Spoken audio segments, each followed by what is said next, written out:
హల్లెలూయా. కొద్ది గట్టిగా చెబుతామా? సంతోషంగా ఉన్నవారు ఆమె చెప్పండి. ఆమేన్. దేవుని సన్నిధిలో నాకు నిజంగా ఆదరణ దొరికిందన్న వాళ్ళు గట్టిగా ఆమె చెప్పండి. హల్లెలూయా. మరి అలాగే మరి నిలబడి ఉండగా ప్రియులారా, మరి దేవుని వాక్యంలోకి వెళ్ళిపోదాం. మనము నాతో కలిసి ప్రకటన గ్రంథం వైపు తిప్పాలని కోరుతున్నాను. ప్రకటన గ్రంథము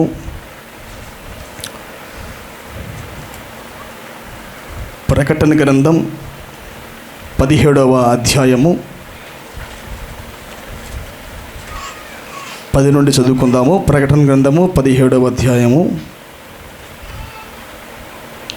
మరియు 9వ వచనం చదవండి. 9 నుంచి.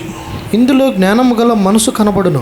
ఇందులో జ్ఞానము గల మనసు కనబడును. ఆ 7 తలలు, ఆ 7 తలలు, ఆ స్త్రీ కూర్చున్న 7 కొండలు, ఆ స్త్రీ కూర్చున్న 7 కొండలు, మరియు 7 రాజులు కలరు, మరియు 7 రాజులు కలరు. 5 కూలిపోయిరి, 5 కూలిపోయిరి. ఒకడున్నాడు, కడమవాడు ఇంకనూ రాలేదు. వచ్చినప్పుడు అతడు కొంచెం కాలం ఉండవలెను. ఉండినదియు ఇప్పుడు లేనిదియునైనా ఈ క్రూర ముఖము ఆ 7 పాటు ఒకడై ఉండి తానే 8వ రాజగుచు నాశనమునకు పోవును. నీవు చూచిన ఆ 10 కొమ్ములు 10 మంది రాజులు. వారిది వరకు రాజ్యమునకు పొందలేదు గాని ఒక గడియ క్రూర మృగముతో కూడా రాజుల వలె అధికారం పొందుదురు. వీరు ఏక అభిప్రాయం గలవారై తమ బలమును అధికారమును ఆ మృగమునకు అప్పగింతురు. దేవుడి చిన్న వాక్యం మన వినికిడిలో దీవించి ఆశీర్వదించును గాక. దయచేసి కూర్చుందామండి.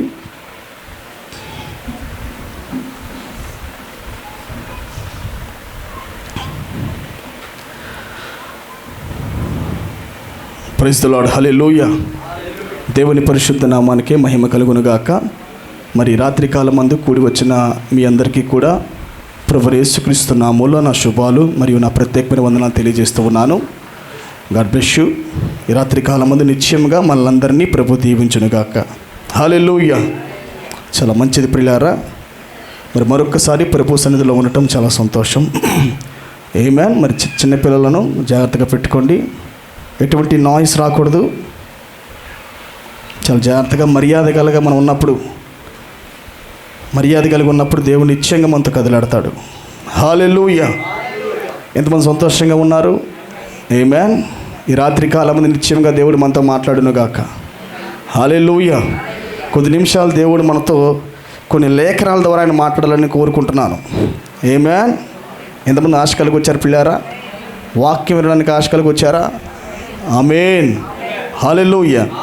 మరి పిల్లారా, ఈ రాత్రి కాలమందు మరి నేను ఎక్కువసేపు వాక్యాన్ని తీసుకోనిలే కానీ మరి ఒకవేళ సమయం ఎక్కువ అవుతుందేమో అని అనుకున్నప్పుడు నేనే దాన్ని ముగించి దాని యొక్క తరువాయి భాగం నేను వచ్చే వారం చెబుతాను దాన్ని. ఆమేన్. మరి ఈ రాత్రి కాలమందు పిల్లారా, చాలా ప్రాముఖ్యమైన మరి విషయాన్ని నేను మీకు చెప్పడానికి ఇష్టపడుతూ ఉన్నాను. ఎందుకంటే మరి మనము చాలా ముగింపులోకి వచ్చాము అనుటకు మన కొన్ని లేఖనాలు నెరవేర్పులోకి వస్తూ ఉన్నాయి. ఒక క్రైస్తవుడు ముగింపులోకి వచ్చిందని ఎలా చెప్పగలడంటే లేఖనం యొక్క నెరవేర్పు బట్టి చెప్పగలడు. యుగాంతమని ప్రజలు కూడా అంటూ ఉన్నారు. లోకం కూడా యుగాంతము రాబోతున్నది, అనుభవముల యుద్ధం జరగబోతున్నది అని ప్రజలు కూడా మాట్లాడుతున్నారు. బయట లోకము కూడా వాటి గురించి మాట్లాడుతున్నది. అయితే ప్రియులారా, ఎంటైమ్ మెసేజ్ బిలీవర్లుగా ఈ కాలపు వధువుగా ఏమి జరగబోతుందనే స్పష్టత మనకు నిశ్చయంగా ఉన్నది ఇప్పుడు. ఎందుకంటే దేవుని ప్రవక్త ద్వారా మనకు అన్నీ కూడా స్పష్టతలోకి వచ్చాయి. ప్రతి లేఖన భాగము మనకు పరిపూర్ణంగా వివరించబడింది. ఇప్పుడు లోకానికి మరుగుపరచబడింది కానీ, క్రైస్తవ ప్రపంచానికి మరుగుపరచబడింది కానీ మనకైతే సమస్తం బయలుపరచబడ్డాయి. ఆమేన్. దాచబడిన ప్రతి సంగతులు మన కాల ప్రవక్త ద్వారా మొత్తం బయలుపరచబడ్డాయి. మనకి మరుగైనది ఏది లేదు ప్రియులారా. ఆమేన్. మరుగైనదంటూ మనకంటూ ఏమీ లేదు. సమస్తము 7వ దూత పలుకు దినములలో అతడు బోర ఊదబోచు ఉండగా దేవుడు తన దాసులకు ప్రవక్తకు తెలిపిన సువార్త ప్రకారము the mystery of God was revealed. దేవుని మర్మము సమాప్తమైంది, ఫుల్ఫిల్ అయింది అది. అందుకే ఈ కాలపు వధువుగా మనం స్పష్టంగా లేఖనాలను గమనించగలము. ఆమేన్. గమనిస్తున్నామా మనం లేఖనాలను? మనం స్పష్టంగా మనం లేఖనాలను చూడగలుగుతున్నాం ప్రియులారా. అయితే ఈ రాత్రి కాలం మందు చాలా జాగ్రత్తగా మరి వాక్యం వైపే మీ దృష్టి పెట్టాలని నేను కోరుతున్నాను. చాలా జాగ్రత్తగా వినండి, చాలా జాగ్రత్తగా వినాలి, చాలా జాగ్రత్తగా వినాలి. ఆమేన్. మనకందరికీ తెలుసు, మరి కిందటి వారంలో మరి పోప్ ఫ్రాన్సిస్ రోము ప్రెసిడెంట్గా ఉన్న అతను రాజకీయవేత్త, అలాగే మత శాఖలకు కూడా అధిపతి. అతను రోమ్ ప్రెసిడెంటు, అలాగనే మతాలకు అధిపతి. క్రైస్తవ ప్రపంచానికి హెడ్ ఆఫీస్ ఆయనే, అలాగే రాజకీయాలకు కూడా హెడ్ ఆఫీస్ ఆయనే. ఆ వ్యక్తి మరి ఈస్టర్ పక్క రోజు సోమవారం నాడు ఈస్టర్ జరిగిందని మరి అందరూ క్రైస్తవ ప్రపంచం చక్కగా దేవుడు తిరిగి లేచాడని ఈస్టర్ చేసుకుంది. ఈస్టర్ రోజు కూడా ఆయన వెళ్ళి ప్రసంగం చెప్పాడు. కొద్ది మాటలు ఆయన మాట్లాడటం జరిగింది. అది మాట్లాడిన తర్వాత ఉదయకాలం ముందు పోప్ ఫ్రాన్సిస్ మరణించాడు. మీరు అనుకోవచ్చు, పోప్ ఫ్రాన్సిస్ మరణిస్తే మనకేమైంది, మనం సిద్ధపడాలి, కానీ ఆయన మరణిస్తే మనకేమైంది, మన వధువు మనం ఎత్తపడాలనుకున్నారు. ప్రతి సూచన కూడా మనకు అవసరమైంది ప్రియులారా. ఆకాశంలో నక్షత్రము సూచన ఎంత విలువైనదో దానికన్నా విలువైనది ఏంటంటే ఈ భూమి మీద జరుగుతున్న మనుషుల్లో నెరవేర్పులు. పోప్ ఫ్రాన్సిస్ మరణించుట కూడా లేఖ నెరవేర్పే. ఆమేన్. పోప్ ఫ్రాన్సిస్ మరణించుట కూడా లేఖ నెరవేర్పే. ఎందుకంటే దేవుడు ఎలాగైతే వధువులో పరిపూర్ణంగా కొలువు తీరుతున్నాడో, శరీరం అవుతున్నాడో, మరొక పక్క సాతాను ఒక వ్యక్తిలో శరీరం అవుతూ ఉంది. ఆమేన్. ప్రవక్త అన్నాడు, వధువు ఎత్తబాటులోకి వెళ్ళేటప్పుడు సాతాను కిందకు వస్తూ ఉంటాడు. ఇటు ఎత్తబడుతూ ఉంటే దేవుని కలుసుకోవడానికి సంఘం ఎత్తబడుతుంటే వాడి కొరకు ఏర్పాటు చేయబడిన పోపు లోపలికి రావడానికి వాడు దిగి వస్తూ ఉంటాడు. Amen. This is a manifestation age. దేవుని కుమారులు ప్రత్యక్షపరచబడుతున్న కాలము, అలాగే సాతాను కూడా ప్రత్యక్షపరచబడుతున్న కాలం. Both are equal. వాడు ప్రత్యక్షపరచబడుతున్నాడు, ఇప్పుడు దేవుడు కూడా తన కుమారుల ద్వారా, కుమార్తెల ద్వారా ప్రత్యక్షపరచబడుతున్నాడు. హల్లెలూయా. ఇప్పుడు గమనించండి పిల్లారా, ఈ పోపు మరణించిన తర్వాత మరి 2-3 వారముల తర్వాత మరొక పోపు రావలసి ఉన్నది. ఆమేన్. న్యూ పోప్, కొత్త పోపు ఎన్నిక చేయబడతాడు రేపో మాపో. బహుశా 2-3 వారాల్లో ఒక కొత్త పోపు రోమన్ వాటికన్ సిటీకి ఎన్నిక చేయబడతాడు. హల్లెలూయా. రోమన్ వాటికన్ సిటీలో కొత్త పోపు రాబోతున్నాడు. ఈ కొత్త పోపు వచ్చుట తర్వాత జరిగే ప్రక్రియ మనం ఎరిగినప్పుడు ప్రియులారా, దేవుడు అటు పక్క మీరు గమనించండి, ఎప్పుడన్నా దేవుడి మైండ్ ఎలా ఉంటుందంటే, ఇటు పక్క కదిలాడుతున్నప్పుడు అంటే సాతాను కార్యములు జరుగుతూ ఉన్నప్పుడు మరొక పక్క దేవుడి కార్యములు కూడా జరుగుతూ ఉంటాయి. బోత్ ఆర్ వర్కింగ్ ఎట్ ఒక సేమ్ టైం. ఒకేసారి 2 కదలికలు జరుగుతూ ఉంటాయి. ఈరోజు నేను దాని గురించి మాట్లాడతాను. 2 కార్యక్రమాలు ఒకేసారి జరుగుతూ ఉంటాయి. ఒక పక్క పోపు వస్తున్నాడంటే మరొక పక్క వధువు కూడా మరో పరిచర్లోకి వెళ్ళిపోతుందని అర్థం. ఆమేన్. అటుపక్క దేవుడు కదిలింపజేసి ఇటుపక్క మౌనంగా ఉండడు ఆయన. ఒకేసారి అటు కదలాలి, ఇటు కదలాలి. ఇప్పుడు న్యూ పోపు రాబోతున్నాడంటే వధువులో కూడా నిశ్చయంగా ఒక మార్పు జరగవలసి ఉన్నది. ఆమేన్. దీన్ని గుర్తుపట్టండి మీరు. ఇటు పక్క దేవుడు మన కథలకి ఇవ్వబోతున్నాడు. మీరు ప్రార్థనలో కనిపెట్టవలసి ఉన్నది. ఇప్పుడు ప్రతి పాపాన్ని త్వరితముగా దులుపుకోండి. భవిష్యత్తు కట్టడములను కూల్చుకోండి. ఆమేన్. ఏదో ఆశయాలు ఉంటాయి కదా, డెస్టినీలన్నీ కూల్చేయండి. గమ్యాలు, ఆశయాలు, అది చెయ్యాలి, ఇది చేయాలి, మొత్తం కూలిపోవాలా. ఒకవేళ దేవుడు ఏదైనా నీకు ప్రత్యక్షత ఇచ్చాడు అనుకో, అది నిత్యంగా లేఖనానుసారంగా ఉండవలసి ఉన్నది. ఆయన తన ప్రణాళిక దాటి నీకు ప్రత్యక్షతనివ్వడు. ఆమేన్. గుర్తుపట్టండి, నిశ్చయంగా చాలా ఆఖరులో ఉన్నాం మనము. చాలా శీఘ్రముగా దేవుడి యొక్క పునరుద్ధరణ శక్తి సంఘంలోకి రాబోతున్నది. దాని కొరకు, ఆ కమిషన్ కొరకు మనం సిద్ధపడాలి ప్రియులారా. నిత్యంగా దేవుని వాక్యం మనలో శరీరం అవ్వాలి. శరీరమైన వాక్యము నిత్యంగా శక్తిలోకి వచ్చి అది పునరుద్ధరణ స్వరంగా మార్చవలసి ఉన్నది. హల్లెలూయా. ఇప్పుడు చూద్దాం ప్రియులారా, దేవుడు కదులుతున్నాడంటే అటుపక్క మొదటిగా సాతాను కూడా కదులుతూ ఉంటాడు. ఆమేన్. 1960వ సంవత్సరంలో మనం ఉదాహరణకి మనం వాటిని చూసుకొని కొద్దిగా ముందుకు వద్దాం. అమెరికా దేశంలో జరిగిన అధ్యక్ష పదవులు మనం గమనించామంటే ఇప్పుడు జరుగుతున్న అధ్యక్ష పదవులు మనకు అర్థమవుతాయి.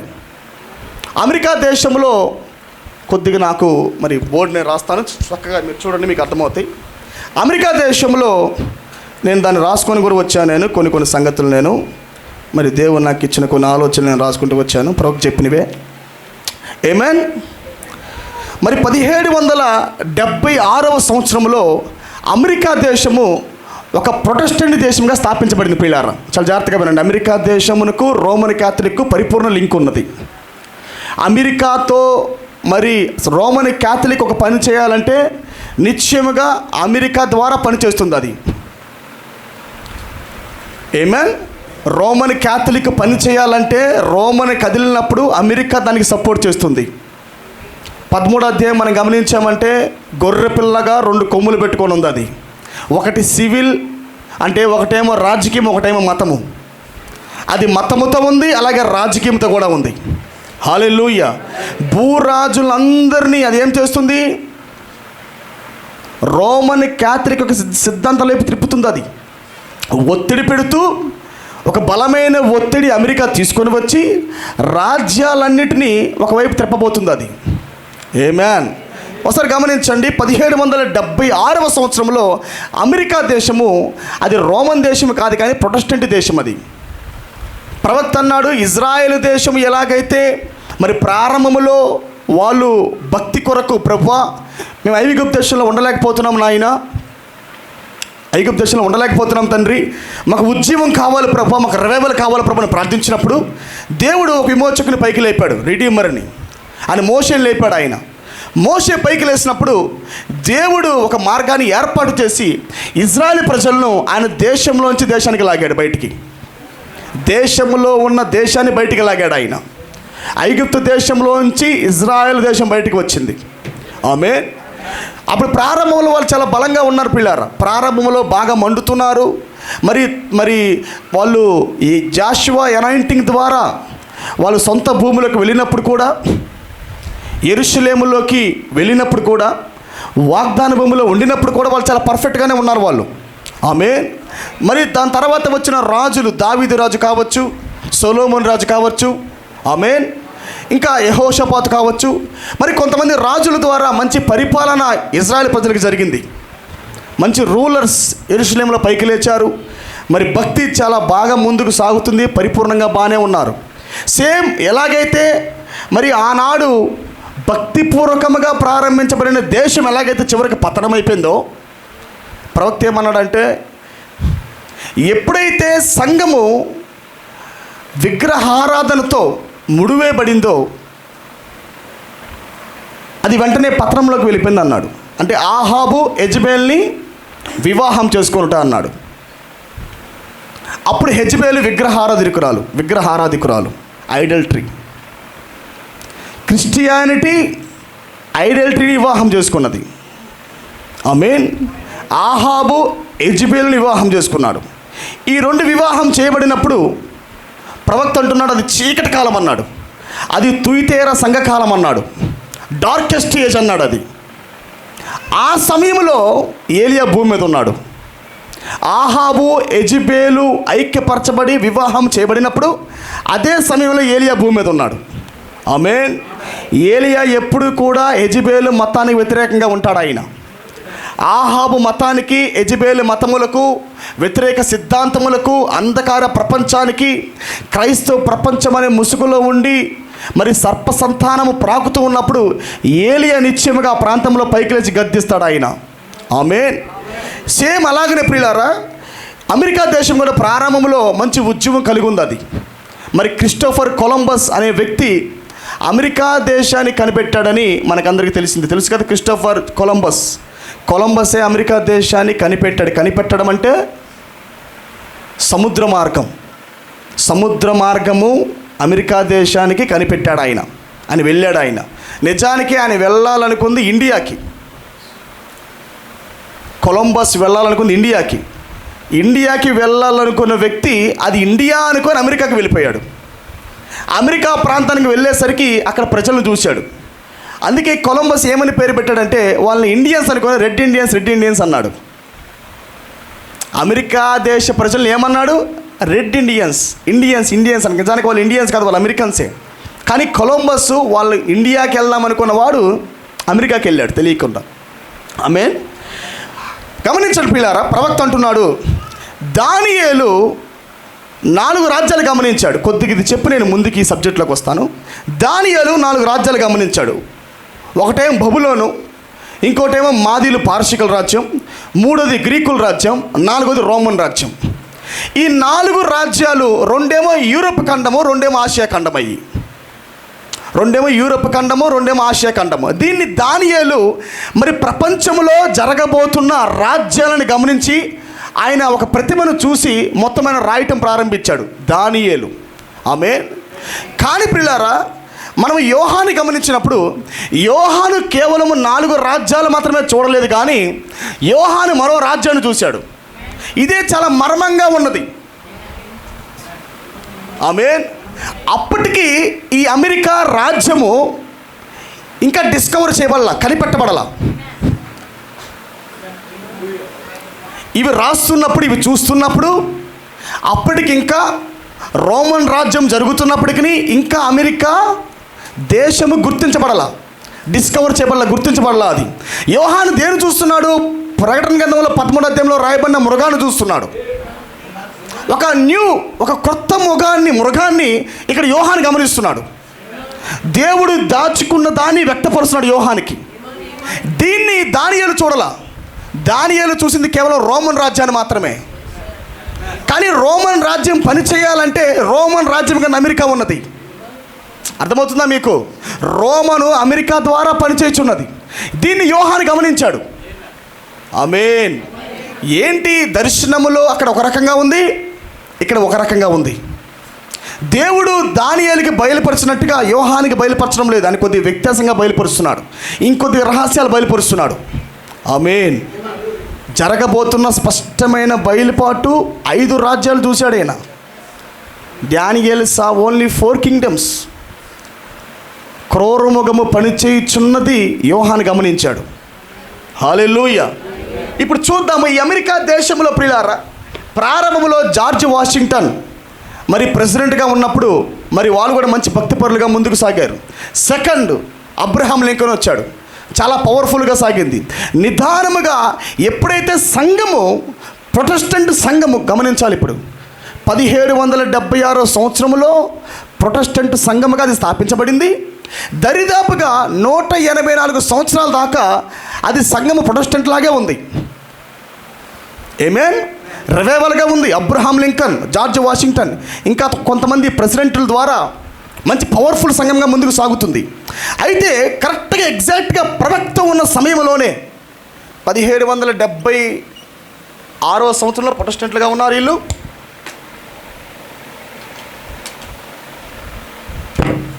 చూడండి, ఎగ్జాక్ట్గా ప్రవక్త ఉన్నప్పుడు 1960 సంవత్సరంలో మొట్టమొదటిసారి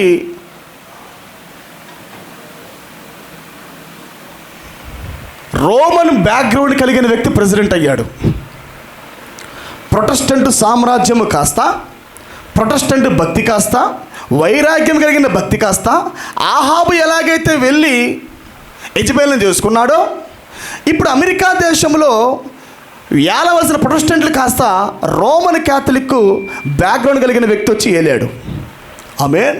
గమనించండి, ఎన్ని సంవత్సరాలు ఈ వ్యక్తి ఏలాడంటే ప్రియులారా, కరెక్ట్గా 1963వ సంవత్సరం దాకా వెళ్ళాడు. ఇతను పరిపాలించాడు, 3 సంవత్సరాలు పరిపాలించాడు. ఈ పరిపాలించినప్పుడు నవంబరు బహుశా 22వ తారీఖున ఆ వ్యక్తిని మరి చంపారు. ఇతని పేరే జాన్ ఆఫ్ కెనడీ. స్త్రీల ఓటు ద్వారా గెలిచిన వ్యక్తి జాన్ ఎఫ్ కెనడీ. ఆమేన్. గమనిస్తున్నారా? స్త్రీల ఓటుల ద్వారా గెలిచిన వాడే జాన్ ఆఫ్ కెనడీ. 4వ దర్శనము. మరి ఎంతమంది తెలుసు 4వ దర్శనము? 4వ దర్శనం ఏంటి? గుడ్డు వంటి మరి సైన్స్ టెక్నాలజీ పెరిగిపోవుట, డ్రైవర్లెస్ కారు వచ్చుట 4వ దర్శనం. 3 ఇజములు మనం గమనించాము. ఫస్ట్ 3 ఇజమ్స్, 4వదేమో మరి కారు మరి టెక్నాలజీ పెరిగిపోవుట. 5వది ఏంటంటే సంఘము మరి అంజూరపు కచ్చడములు కట్టుకొనుట, స్త్రీ నేకడైపోవుట, అంటే సంఘము దిగంబరిగా మారిపోవుట. ఏదైనా తోటలో ఎలాగైతే హవ్వ దిగంబరిగా మారిపోయిందో, మరో కచ్చరాలతో ఐక్యపరచబడిందో, మరో సిద్ధాంతాలు పట్టుకుందో, ఆదాముని వదిలిపెట్టి, రివైవల్ని వదిలిపెట్టి, అబ్రహాం లింకన్ వదిలిపెట్టి, జార్జ్ వాషింగ్టన్ లింకన్ వదిలిపెట్టి, రివైవల్ని వదిలిపెట్టి ఎప్పుడైతే సంఘము క్రైస్తత్వంలోకి కాకుండా ఐడల్టరీలోకి వెళ్ళింది, అది ఏమైనా ఆహాబు, యెజబెలు. ఆమేన్. అలాగే హవ్వ తన సొంత నాయకత్వం వదిలిపెట్టి మరో నాయకత్వంలోకి ఎంటర్ అయింది. ఆమేన్. అప్పుడే ప్రవక్త అంటున్నాడు 5వ దర్శనములో స్త్రీ దిగంబరిగా మారింది. అది ప్రవక్త గమనించగలిగాడు. 5th vision is the nakedness of the women. స్త్రీ యొక్క దిగంబరత్వం, కచ్చరములు కట్టుకొని తిరుగుట, కచ్చరాలు కట్టుకొని తిరుగుట, ఫ్యాషన్స్, డార్క్నెస్. క్రైస్తత్వం మొత్తం వెళ్ళిపోయింది అమెరికా దేశంలో. రివైవల్ మొత్తం వెళ్ళిపోయింది. ఏ భయం లేదు ఇంకా దానికి. ప్రవక్తలన్నా భయం లేదు, దేవుని సేవకులన్నా భయం లేదు. Don't care anyone. నేను ఎవరిని లెక్క చేయను. నేను చాలా దిగంబరిగా మారిపోయి సమస్తాన్ని కోల్పోయి సొంత సిద్ధాంతములతో, సొంత ఆలోచనలతో సంఘం తయారైంది. ఇది ప్రవక్త 5వ దర్శనంలో చూశాడు. గమనించాలి మీరు ఇది. ఆమేన్. 5వ దర్శనంలో ప్రవక్తిని గమనించాడు. ఇప్పుడు గమనించండి, ఎప్పుడంటే జరిగింది ప్రియులారా? అప్పుడే 5వ దర్శనంలోనే ప్రవక్త అంటాడు సంఘానికి ఓట్ల హక్కు వస్తుందన్నాడు. స్త్రీలకి women had a vote power. అంటే సొంతగా స్త్రీలు కూడా ఓటు వేసే హక్కుని కలిగి ఉంటారని ప్రవక్త దర్శనంలో చూశాడు. ఆమేన్. స్త్రీలు కూడా ఓటు హక్కుని కలిగి ఉంటారని ప్రవక్త 5వ దర్శనంలో చూశాడు. ఆయన చూసిన ఆ దర్శనము ఇక్కడ నెరవేరింది. 60వ సంవత్సరంలో జాన్ ఆఫ్ కెనడీ ఎలా గెలిచాడంటే స్త్రీల ఓటుల ద్వారా గెలిచాడు. ఆయన ప్రవక్త ఈ వ్యక్తిని భయంకరంగా తిట్టాడు. ఆడింగ్లోడ్ అన్నాడు జాన్ ఆఫ్ కెనడీని. ఈ జాన్ ఆఫ్ కెనడీ గెలిచింది ఎట్లాగంటే స్త్రీల ఓటుల ద్వారా. హల్లెలూయా. చూడండి పిల్లారా, ఇటు పక్క సాతాను మొట్టమొదటిసారి రోమన్ క్యాథలిక్ని ప్రెసిడెంట్గా చేసింది అమెరికా దేశంలో, క్రైస్తవ దేశంలో. వాడి పంజా ఇక్కడ విసరబడింది. అప్పటికి ప్రొఫెట్ ఆన్ ద ల్యాండ్. ఆహాబు, యెజబెలు మ్యారేజ్ చేయబడుతున్నప్పుడు ప్రొఫెట్ ఆన్ ద ల్యాండ్.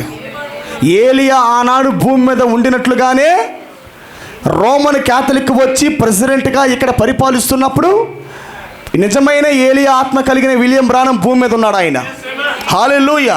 దీన్ని గమనించాడు ఆయన. మొట్టమొదటిసారి క్రైస్తవ ప్రపంచంలోకి రోమన్ క్యాథలిక్ వచ్చి ఒక దేశాన్ని పరిపాలించడం, ఆ క్రైస్తవ దేశాన్ని అని ప్రవక్త చాలా బాధపడ్డాడు. అయితే ప్రియులారా, ఇటుపక్క ఎప్పుడైతే వాడి కదలిక జరిగిందో ప్రవక్త కూడా చాలా క్షుణ్ణంగా దేవుడి కదలికని గమనించాడు.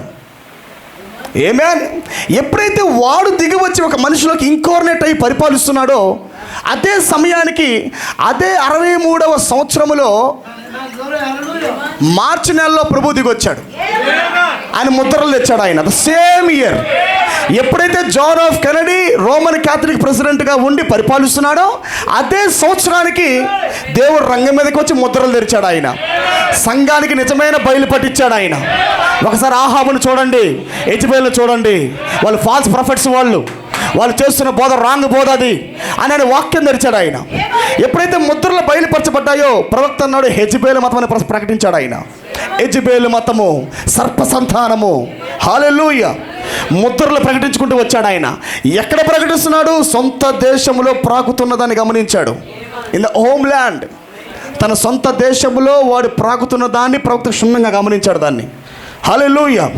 చూడండి, కరెక్ట్గా ప్రవక్త ఈ 1960 సంవత్సరంలో ఈ జాన్ ఎఫ్ కెనడీ ఎన్నిక చేయబడ్డాడు. ఈ జాన్ ఎఫ్ కెనడీ 60లో ఎన్నిక చేయబడి 63లో మరణించాడు. ఈ 63లో ముద్రలు తెరవబడ్డాయి. కరెక్ట్గా 5 సంవత్సరాలకి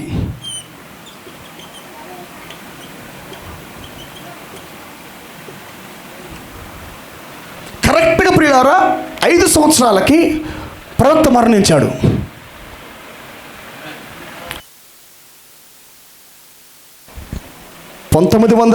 సంవత్సరము జాన్ ఎఫ్ కెనడీ ఎన్నిక చేయబడ్డాడు. 1965 సంవత్సరము విలియం బ్రానమ్ మరణించాడు. 65వ సంవత్సరం నుంచి ఇప్పటి వరకు కూడా వధువే ప్రతిదానిని గమనిస్తూ ఈగల అనాయింటింగ్తో ప్రవక్త కలిగి ఉన్న విజన్ని చాలా క్షుణ్ణంగా గమనిస్తూ ప్రతి జాడను కనిపెడుతూ ఇప్పటికీ చాలా వేగంతో వధు ముందుకు సాగుతూనే ఉంది. ఎక్కడ దేవుడి మార్గం ఆగిపోలా. ప్రవక్త వెళ్ళిపోయినా ప్రవక్త విజన్ వెళ్ళిపోవాలా. ప్రవక్త వెళ్ళిపోయినా ప్రవక్త నేత్రాలు వెళ్ళిపోవాలా. Still bride had prophetic eye. నేటికి కూడా ప్రవక్త కన్నుల వధువు కలిగే ఉన్నది. హల్లెలూయా. ఇప్పుడు గమనించండి, ఇది జరిగిన తర్వాత మరలా 2వ క్యాథలిక్ ప్రెసిడెంట్ ఎన్నిక చేయబడ్డాడు, మరలా అమెరికా దేశంలోనే. ఆమేన్. Second man. మొట్టమొదటిసారి అమెరికా దేశమునకు రోమన్ క్యాథలిక్ బ్యాక్గ్రౌండ్ కలిగిన వ్యక్తి ఎన్నిక చేయబడ్డాడు 60వ సంవత్సరం. వింటున్నారా? మరలా 2వ వ్యక్తి 2020వ సంవత్సరం నాడు 2000 అంతేనా 2020 the second Roman Catholic background కలిగిన వ్యక్తి ఎన్నిక చేయబడ్డాడు అమెరికా ప్రెసిడెంట్గా. ఎవరతను? Joe Biden. Joe Biden.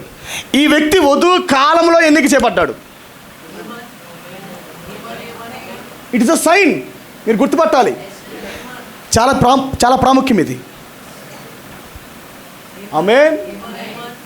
ఈయన ప్రవక్త కాలంలో ఎన్నిక చేయబడ్డాడు. ఈ వ్యక్తి వధువు కాలంలో ఎన్నిక చేయబడ్డాడు. హల్లెలూయా. డ్రాగన్ కదిలినప్పుడు ముద్రలు తెరవబడ్డాయి. మరలా డ్రాగన్ రెండోసారి పంజా విసిరినప్పుడు ఏదో మరలా కదలిక జరిగింది. ఇక్కడ మీరు గమనించారంటే దేవుడు చాలా విస్ఫోటనంగా కదిలాడు ఈ కాలంలో. ఎందుకంటే ఆర్భాటములోకి చాలామంది చేర్చబడ్డారు ఇది వచ్చిన తర్వాతే. మీరు గమనించారా? 2020 ఎప్పుడైతే సాతాను కదిలాడో ఇదే సమయంలో 1920-21 సమయాలలోనే బహుభయంకరముగా చాలామంది ప్రజలు ఆర్భాట వాక్యంలోకి లాగబడ్డారు. నవ్వు ఇప్పుడు కల్లోలాలు జరిగాయి ఆ సంఘాలలో. ఎల్లప్పుడూ కూడా బూర గందరగోళాన్ని సృష్టించును. ఎల్లప్పుడూ కూడా ఆత్మీయమైన బూర గందరగోళాన్ని తీసుకొని వచ్చినాం. ఏ గందరగోళం? మత కల్లోలం. అది మొదటి సీల్లో ప్రవక్త అన్నాడు, మొదటి ముద్రలు అన్నాడు ఆయన. ఎల్లప్పుడూ కూడా దేవుని యొక్క వాక్యం బయటికి తేబడినప్పుడు, ఎల్లప్పుడూ కూడా దేవుని యొక్క బూర, నిజమైన బూర బయటకు వచ్చినప్పుడు అక్కడ మత కల్లోలం ఉంటుందన్నాడు. అక్కడ భక్తి మరే ముసుగులో ఉన్నప్పుడు, కానీ రెవల్యూషన్ వచ్చినప్పుడు, ప్రత్యక్షత బయలుపరచబడినప్పుడు, బూర ఊదబడినప్పుడు అక్కడ కల్లోలం జరుగుతుంది అన్నాడు. హల్లెలూయా. నిశ్చయముగా దేవుడు ఈ సమయంలో కూడా ఒక కదలిక సంఘానికి ఇచ్చాడు. ఆయన కదిలాడు మొదటిగా. ఆమేన్. ఆయన తన సంఘాన్ని పరిపూర్ణము చేయటానికి మొదటగా దేవుడు కదిలాడు అన్నమాట. అందుకే వధువు కూడా కదిలింది. గమనిస్తున్నారా మీరు? కరెక్ట్గా 2020 ప్రవక్త చెప్పిన 6వ దర్శనం నెరవేరింది. ఇదేమో 5వ దర్శనం. స్త్రీల ఓట్ల ద్వారా జాన్ ఎఫ్ కెనడీ గెలిచాడు. The 5th vision. అది 5వ దర్శనం. అది 5th విజన్. ఇది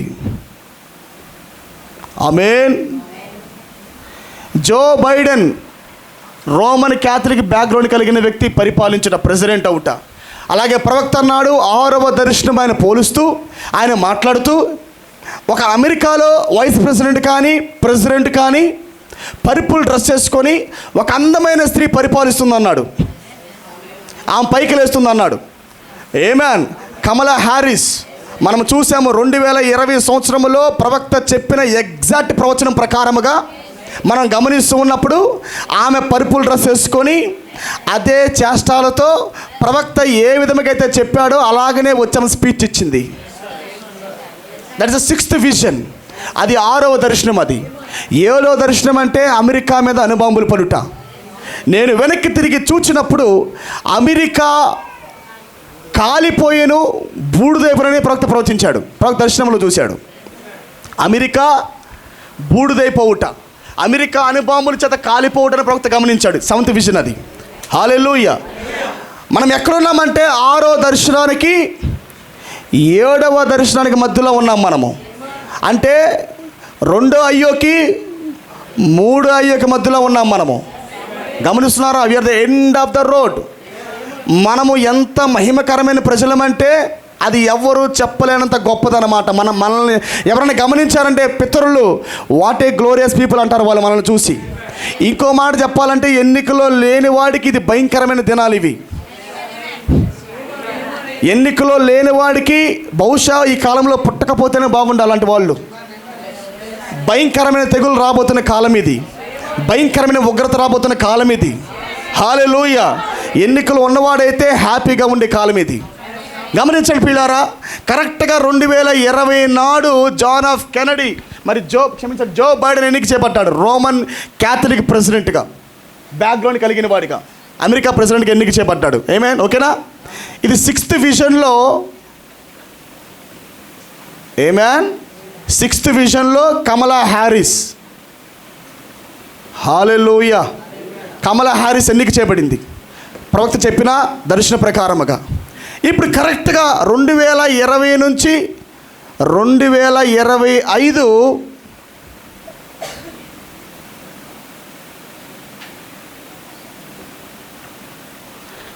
పోప్ మరణించాడు.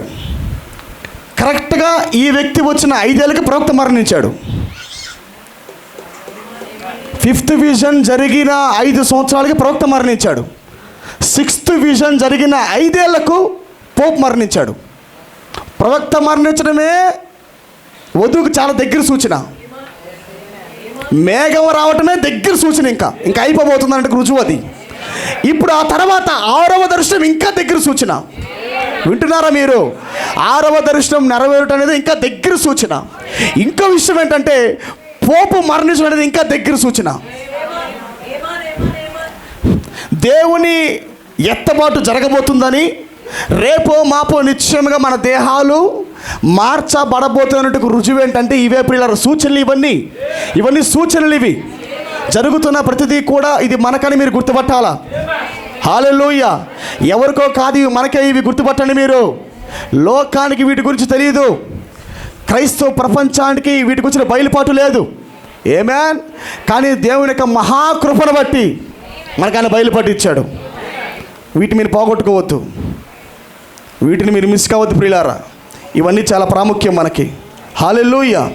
ఎంతమందికి అర్థమవుతున్నది? ఏమేన్. గమనిస్తున్నారా మీరు? ఇప్పుడు చూద్దాం ప్రియులారా. హల్లెలూయా. ఇప్పుడు గమనించండి, వీటన్నిటికీ చాలా ప్యారలల్గా మనం కొద్దిగా ముందుకెళ్ళి చూద్దాం. మనం ఇవన్నీ చాలా ప్రాముఖ్యం. ఆమేన్. ఇప్పుడు చూద్దాం ప్రవక్త చెప్పిన కొన్ని మాటలు మనం వీటికి మరి పోల్చి మనం గమనిద్దాం. ప్రవక్త మాట్లాడుతున్నాడు, ఈ పోపు వచ్చుట అనేది ఇదివరకే ప్యాటర్న్గా టైపులుగా పెట్టబడింది. ఈ కొత్త పోపు వచ్చి పరిపాలించే ఈ విధానము, వాడు ఎలాగ రాబోతున్నాడో, ఎలా పరిపాలిస్తాడో, ఎలా సంఘాన్ని వాడు నిశ్చయంగా అధికారం కింద తీసుకుంటాడో, ఇవన్నీ కూడా ఎప్పుడో పెట్టబట్టి పిల్లారా. ఆమేన్. ఇప్పుడు మరి ప్రకటన గ్రంథం 12వ అధ్యాయంలో ప్రకటన 12లో మనం ఒక స్త్రీని గమనిస్తూ ఉన్నాము. ఆర్థోడాక్స్ చర్చ్ అని ప్రవక్త అన్నాడు. గమనిస్తున్న స్త్రీని మనము, ఒక స్త్రీ పాదముల కింద చంద్రుడిని కలిగి ఉన్నది. ఆమె పాదముల కింద చంద్రుడు ఉన్నాడు. ఆమె సూర్యుని ధరించి ఉన్నది. ఆమె కిరీటములకు 12 నక్షత్రాలు ఉన్నాయి. వినాలి మీరు. పాదముల కింద చంద్రుడు ఉన్నాడు, సూర్యుని ధరించుకోవడం ఉన్నది, కిరీటములకు 12 నక్షత్రాలు ఉన్నాయి. ప్రవక్త వాటిని చంద్రుడు అనగా వాటిని ధర్మశాస్త్రం అన్నాడు, సూర్యుని ధరించుట అనగా కృపను పొందుట అన్నాడు. ఫ్రమ్ లా టు గ్రేస్ అన్నాడు ఆయన. అలాగే శిరస్సు మీద ఉన్న 12 నక్షత్రాలంటే 12 మంది అపోస్తులు అన్నాడు. ఆమేన్. 12 మంది అపోస్తులు అంటే ధర్మశాస్త్రంలో నుండి ఛాయ పరిచర్యలో నుంచి నిజమైన పరిచర్యలోకి వెళ్ళుట, సంఘకాలాల్లో నుండి సూర్యుడిలోకి ప్రవేశించుట. 7 సంఘకాలాల మొత్తము కూడా ధర్మశాస్త్రం ఛాయ అది. ఆమేన్. చంద్రుడి పరిచర్య అది మూన్ మినిస్ట్రీ అది. కానీ ఇప్పుడు సంఘం మూన్ మినిస్ట్రీలో లేదు. ఇప్పుడు సంఘం సన్ మినిస్ట్రీలో ఉంది. హల్లెలూయా. ఇప్పుడు సూర్యుని ధరించుకున్న ఈ స్త్రీ, ఆమె ఒక చిన్న పసిపాలుని కలిగి ఉన్నది, ఒక మగ శిశువుని కలిగి ఉన్నది ఆమె. ఎందుకు ఆ స్త్రీని మరి క్రూరముఖం గమనిస్తున్నదంటే, ఆ స్త్రీ ఒక పసిపాలుని కలిగి ఉన్నది. చదువుదాం ఒకసారి తీయండి. ఇవన్నీ చాలా జాగ్రత్తగా మనం గమనిద్దాం. ప్రకటన 12వ అధ్యాయము. అప్పుడు పరలోకమందు ఒక గొప్ప సూచన కనబడెను. అదేదనగా సూర్యుని ధరించుకుని ఒక స్త్రీ, ఆమె పాదముల కింద చంద్రుడును, శిరస్సు మీద 12 నక్షత్రములు గల కిరీటమును ఉండెను. ఆమె గర్భిణి అయి ప్రసవ వేదన పడుచు ఆ నొప్పులకు కేకలు వేయుచుండెను. ఆ నొప్పులకు ఆమె కేకలు వేస్తూ ఉంది ఆ స్త్రీ. అంతటా పరలోకమందు ఇంకొక సూచన కనబడెను. ఇదిగో ఎర్రటి మహాఘట సర్పం, దానికి 7 తలలను, దానికి కూడా 7 తలలు ఉన్నాయి, 10 కొమ్ములు ఉన్నాయి. దాని తలల మీద 7 కిరీటములను. దాని తోక ఆకాశ నక్షత్రములలో 3వ భాగము నీడ్చి వాటిని భూమి మీద పడవేసెను. కననయ్యన్న ఆ స్త్రీ కనగానే ఆమె శిశువును మృంగవలనని ఆ ఘట సర్పము స్త్రీ ఎదుట నిలిచి ఉండెను. హల్లెలూయా. ఎప్పుడు మరి ఈ ఘట సర్పం రంగం మీదకి వస్తుందంటే, ఎప్పుడు ఈ యొక్క ఘట సర్పం రంగం మీదకి వస్తుందంటే గుర్తుపట్టాలి. ఘట సర్పం అంటే Roman Catholic machine. Roman Catholic అంటే పరిపాలిస్తున్న వాడి లోపల ఆ ఆత్మ ఉన్నది. ఎవడైతే పరిపాలిస్తున్నాడో వాడి లోపల ఆత్మ ఉన్నది. కొద్దిగా ప్రవక్త చెప్పిందని నేను చదువుతాను, వినండి చాలా జాగ్రత్తగా. దాన్ని మనం చూసే కొద్ది ముందుకు వెళ్దాము. మనం చదివిన లేఖన భాగంలో మరి ప్రకటన గ్రంథం 17వ అధ్యాయం మనం చదివాం కాబట్టి దాన్ని కొద్ది ముందుకు చూద్దాము. చూడండి, చదవండి, వినండి, చాలా జాగ్రత్తగా చెప్తాను. 7 రాజులు కలరు. 17వ అధ్యాయంలో మనం చూసాం కదా. 7 రాజులు కలరు, 5 కూలిపోయారు. ఈ వర్తమానం పేరు ఏంటంటే, మనం ఎందుకు ఒక సంఘశాఖ కాదు, వైఆర్వి నాట్ ఎ డినామినేషన్ అనే వర్తమానము. మరి 58వ సంవత్సరము 27 సెప్టెంబర్ ప్రవక్త వర్తమానం చెప్పాడు. 27 సెప్టెంబర్ 62 పేర చదువుతున్నాను నేను. 7 రాజులు కలరు, 5 కూలిపోయారు. అది పూర్వకాలమునందే 5 రాజులు కూలిపోయారు. ఒకడున్నాడు, ఇప్పుడు రావలసిన వాడు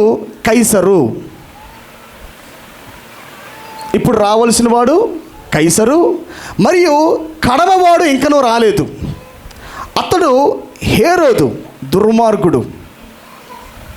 రావాల్సిన వాడు కైసరు, మరియు కడమవాడు ఇంకనూ రాలేదు. అతడు హేరోదు, దుర్మార్గుడు. ఇప్పుడు గమనించండి, ఇది ఎంత పరిపూర్ణంగా ఉన్నదో గమనించండి. వచ్చినప్పుడు అతడు కొంచెము కాలము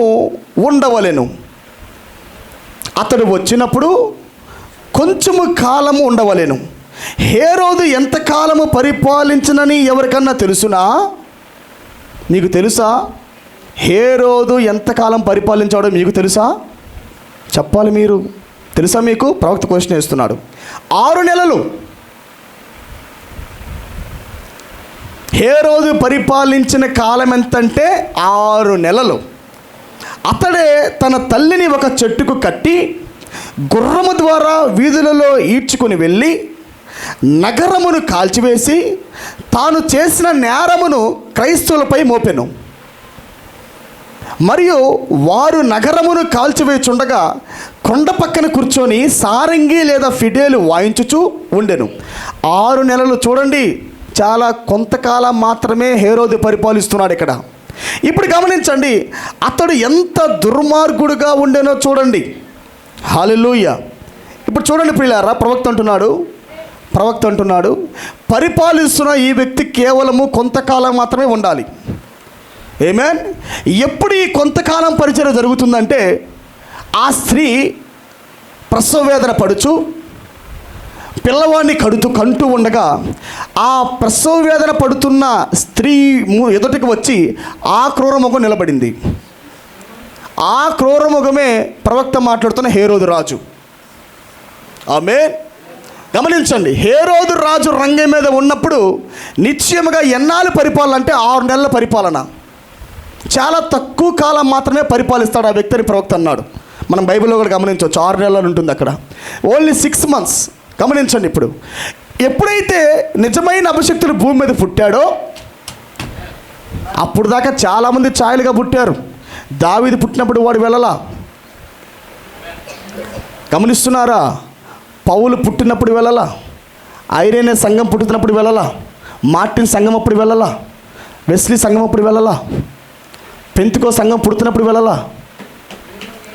ఏమైనా క్రూరముఖము బహుబలంగా కదిలి చంపడానికి చూస్తుంది ఎప్పుడంటే పరిపూర్ణమైన వాక్యము నెరవేర్పు అవుతున్నప్పుడు ఆ క్రూరముఖం రంగం మీదకి వస్తుంది. వింటున్నారా మీరు? అటు పక్క వాడు వస్తున్నాడంటే ఇటు పక్క దేవుడు జరగవలసి ఉన్నది. వాడు కదులుటకు కారణం ఏంటంటే ఇటు పక్క అభిషక్తుడు పుట్టాడు. మీరు వింటున్నారా? అంటే ఇటు పక్క వధువు పరిపూర్ణతలకు వస్తుంది కాబట్టే ఇటు పక్క ఈ రాజు తీసివేయబడ్డాడు. ఈ బీస్టు తీసివేయబడి మరో బీస్టు రాబోతున్నాడు, ఇంకొకటి రాబోతున్నాడు. గమనించండి మీరు, ఇటు పక్క దేవుడు వధువుని గమనించకుండా సాతాన్ని రేపడు. జ్ఞానులు వెళ్ళి ఎందుకు ఆ హేరోదుకు చెప్పారంటే అది కమిషన్, అది దేవుడే ప్రేరేపించాడు తెలియకుండానే. వాడికి చెప్పు నేను పుట్టానని. తిరిగి వెళ్ళేటప్పుడు మరలా చెప్పలేదే. గమనించారా? జ్ఞానులు వచ్చి ఆరాధించి వెళ్ళిపోయేటప్పుడు దేవుడు జ్ఞానులకు ప్రత్యక్షమయ్యాడు, కలలో ప్రత్యక్షమయ్యాడు. వచ్చిన మార్గంలో మరలా వెళ్ళొద్దని చెప్పాడు ఆయన. మరి ఈ దేవుడు ప్రారంభంలో చెప్పొచ్చు కదా. తిరిగి వెళ్ళేటప్పుడు కలలో ప్రత్యక్షమై చెప్పిన ఈ దేవుడు వాళ్ళు రాజు దగ్గరికి వెళ్తున్నప్పుడు ఆపచ్చు కదా, వెళ్ళమాకిట్టు అని చెప్పొచ్చు కదా. చెప్పలేదు ఆయన. గమనించారా మీరు? ఇటు పక్క దేవుడు అవకాశం ఇస్తున్నాడు. ఎందుకు అవకాశం ఇస్తున్నాడు? పర్ఫెక్ట్ మ్యాన్ స్ట్రక్చర్ పుట్టింది అక్కడ, అభిషక్తుడు పుట్టాడు అక్కడ, వాక్యం శరీరమైంది అక్కడ. ఎప్పుడైతే వాక్యం శరీరమైందో ఇక్కడ మృగము కదిలింది. మీరు ఈ సంవత్సరం గమనించారంటే 2025 ఈ సంవత్సరంలోనే 7 ప్లానెట్స్ అలైన్మెంట్ వచ్చింది. 7 గ్రహాల యొక్క సమ్మేళనం చూసారా మీరు? ఆ 7 గ్రహాల వరుసలోకి తీసుకొని రాబడ్డాయి. ఎందుకంటే సూచన అది. హల్లెలూయా. ఎండ్ టైమ్ సైన్స్ అనే వర్తమాన ప్రవక్త అంటాడు, అంత్యకాల వర్తమాన మరి సూచన విత్తనం అనే వర్తమాన ప్రవక్త అంటాడు 5 నక్షత్రాల వరుసలోకి వచ్చాయి అన్నాడు. యేసుక్రీస్తు పుట్టినప్పుడేమో జీసస్ క్రైస్ట్ పుట్టినప్పుడేమో 3 స్టార్స్ వచ్చాయి. ఆమేన్. ఎండ్ టైమ్ సైన్స్ అనే వర్తమాన ప్రవక్త అంటాడు బ్రైడ్ పుడుతున్నప్పుడు 5 అన్నాడు.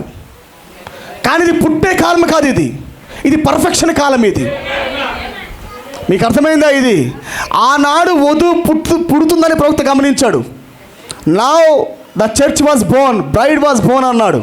ఇప్పుడే వధువు పుట్టిందన్నాడు.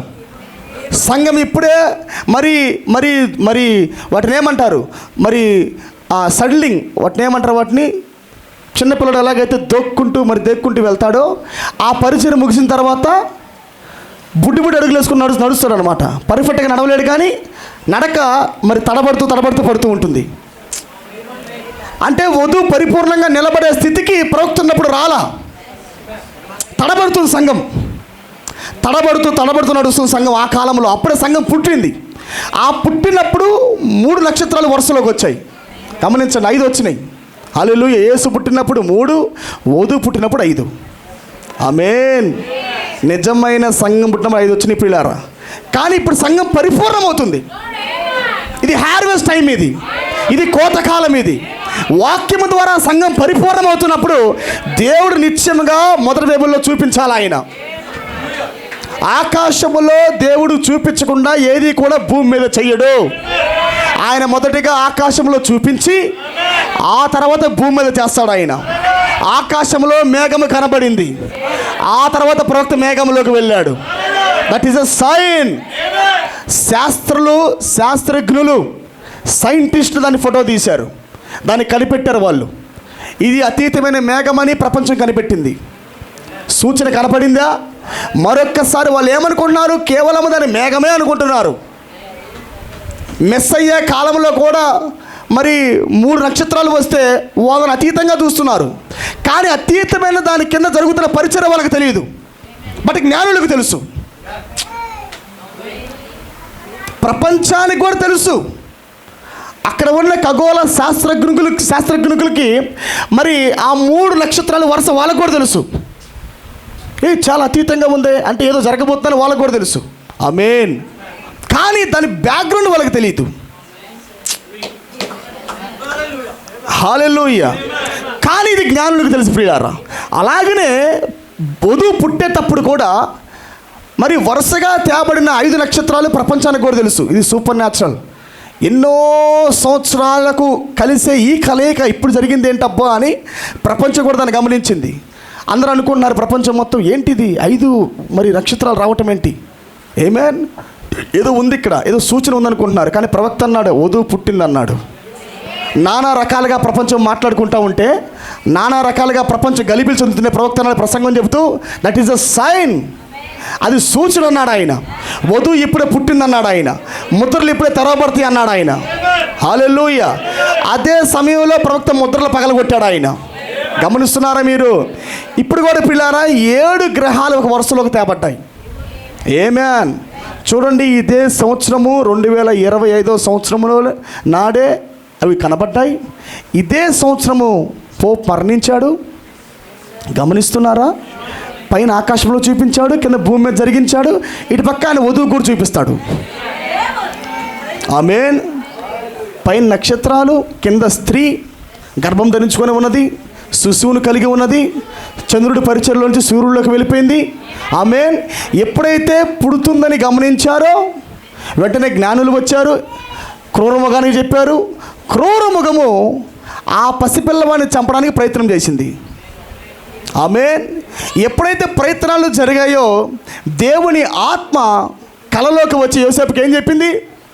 ఇక్కడ ఉండకుండా నీవు ఐగుప్తులకు వెళ్ళిపోమని చెప్పింది. From this nation to another nation. గమనిస్తున్నారు? ఇది సూచన. ఇది ఈ దేశంలోంచి మరో దేశానికి వెళ్ళిపోవుట అనగా ఈ ప్రపంచంలో నుంచి మరో డైమెన్షన్లోకి వెళ్ళిపోవుట. హల్లెలూయా. ఇప్పుడు ఆ రాజు పరిపాలిస్తుంది కేవలము 6 నెలలే. అది సూచన. సంవత్సరాలు తరబడి పరిపాలన లేదు. ప్రవక్త అన్నాడు ఆ న్యూ పోప్ వచ్చినప్పుడు Acts of the Holy Spirit అనే వర్తమానంలో మరి ఒక్క నిమిషం, అది 54వ ప్రసంగం, అది పరిశుద్ధాత్మ కార్యములు అనే వర్తమానంలో ప్రవక్త అంటాడు. ఆయన ఏమన్నాడంటే మొట్టమొదటిసారి ఆ వ్యక్తి వచ్చి చేయవలసిన పని ఏంటంటే, ఎవరు? న్యూ పోప్, కొత్త పోప్ వచ్చి అతను చేయవలసిన మొట్టమొదటి పని ఏంటంటే సంఘాన్ని ఐక్యపరుచుట. శిరస్సు కింద, ఒక శిరస్సు కింద ఐక్యపరుచుట. ప్రవక్త చెప్పాడు అండర్ యునైటెడ్ వన్ హెడ్ చెప్పేసాడు. ఎప్పుడు ఆయన ఒక శిరస్సు కింద ఐక్యమొకటని వర్తమానం చెప్పాడు ఆయన. ఆమేన్. చూడండి, సంగమగా ఉన్న వధువు ఇప్పుడు సంఘములోంచి బయటకు వచ్చి, braid was separated from the church members. వధువు సంఘ సభ్యుల్లో నుంచి వేరైపోయింది. ఇప్పుడు స్పిరిచువల్గా మర్మయుక్తంగా ఆత్మీయమైన కోణంలో మనం గమనించామంటే సంఘ సభ్యత్వంలో నుండి, సంఘ ప్రజల్లో నుండి ఆల్రెడీ వధువు వేరైపోయింది. ఇప్పుడు గమనిస్తున్నారా మీరు? వధువు ఆల్రెడీ వేరైపోయింది. ఇప్పుడు వేర్పాటు చేయబడి ఉన్నది ఆమె. అర్థమవుతుందా మీకు? దాని ప్రవక్త అంటాడు ఈ Acts of the Holy Spirit అనే వర్తమానంలో, పరిశుద్ధాత్మ కార్యములు అనే వర్తమానంలో ప్రవక్త అంటున్నాడు సంఘము ఎలాగైతే ఒక శిరస్సు కింద ఐక్యపరచబడుతుందో, మరి అమెరికా దేశంలోంచి ఒక పోపు రాబోతున్నాడు అన్నాడు. ఆమేన్. ఆల్రెడీ వచ్చిన పోపు కూడా అమెరికా దేశంలో వచ్చిన వ్యక్తే. కాకపోతే అది 2 విభాగాలు కాబట్టి మనం మరలా దాని గురించి మాట్లాడుతున్నాం. ప్రవక్త అన్నాడు, a new Pope will come from the United states అన్నాడు. యునైటెడ్ స్టేట్స్ నుంచి ఒక పోపు రాబోతున్నాడు అన్నాడు, న్యూ పోప్ అన్నాడు. ఆయన చెప్పింది ఎప్పుడంటే 54వ సంవత్సరంలో. ఆమేన్. ఎంతమందికి అర్థమవుతున్నది? హల్లెలూయా. అయితే మరి దాన్ని మనము చూద్దాం, ముందుకెళ్దాం. మనము గమనించండి, ఇప్పుడు వస్తున్న ఈ పోపు ఎంతకాలం ఉంటాడంటే అసలు ఏం చేస్తాడో మనకు తెలియాలి. ఇప్పుడు దాకా పనులు చాలా ఫాస్ట్గా అయిపోవాలా, నిదానంగా అయినాయి.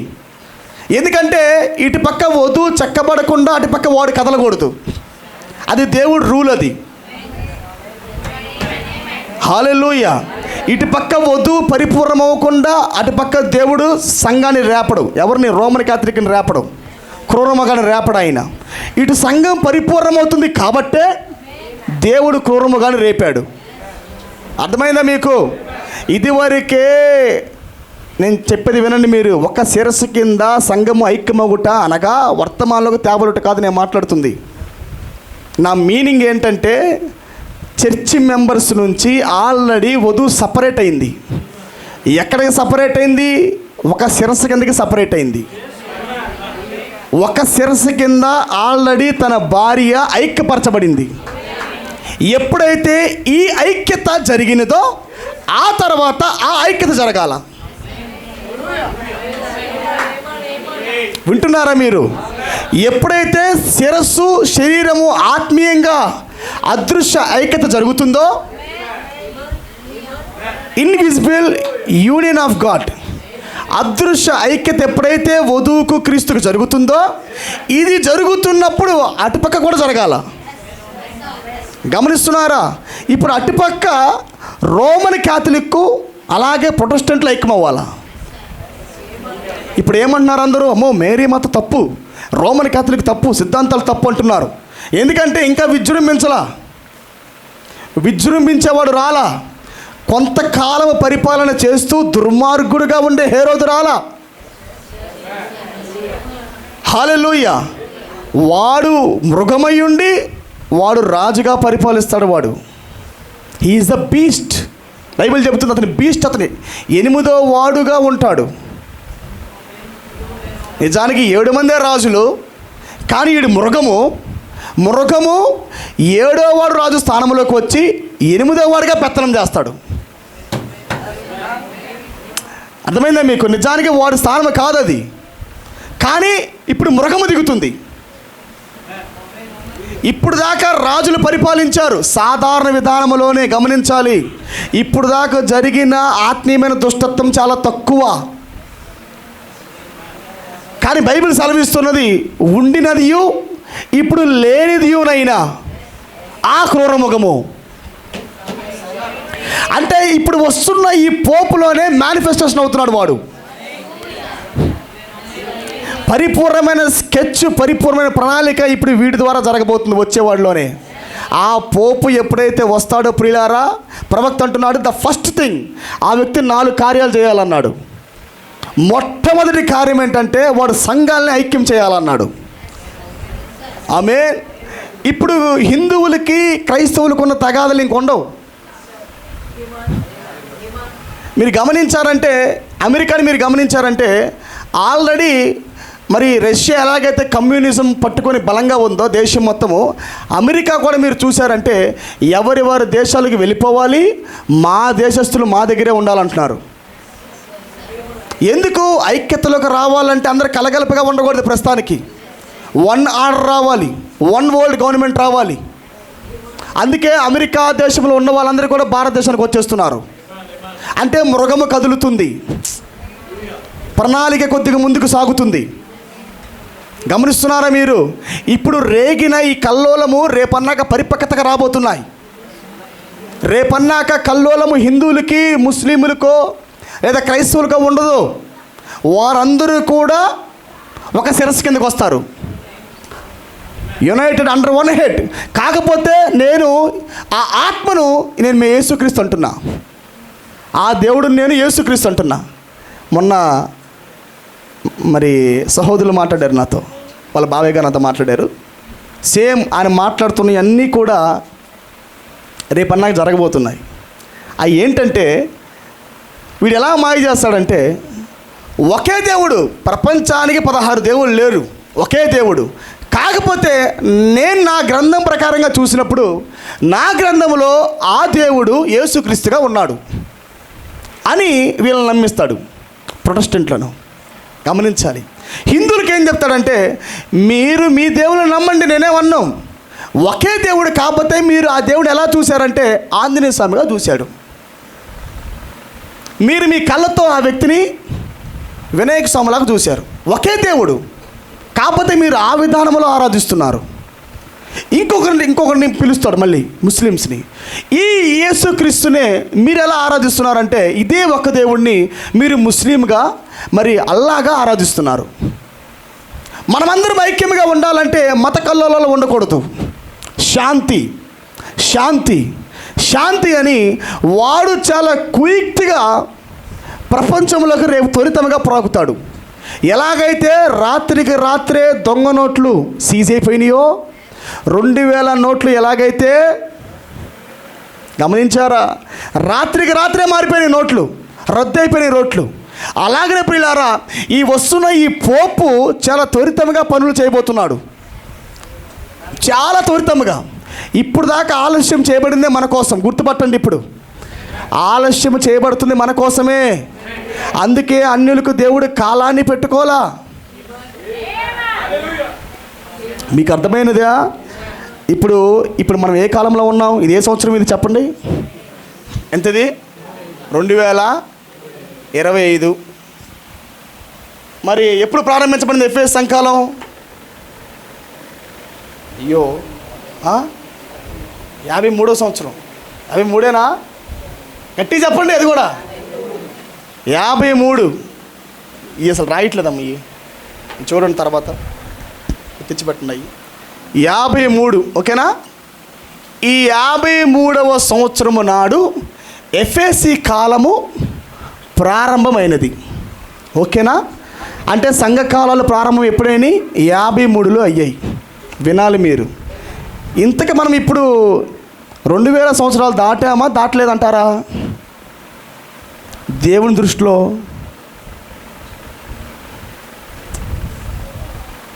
బిబ్లికల్ ప్రకారముగా, బైబిల్ ప్రకారముగా ఇంతకు మనం 2000 సంవత్సరాలు దాటామా, అన్యుల కాలం దాటిందా, దాటలేదంటారా? చెప్పాలి గట్టిగా. దాటేసిందా? మనం ఇప్పుడు 25 ఉన్నాం. 2000 దాటి ఆల్రెడీ మనం 25లోకి వచ్చాం మనము. అంతేనా?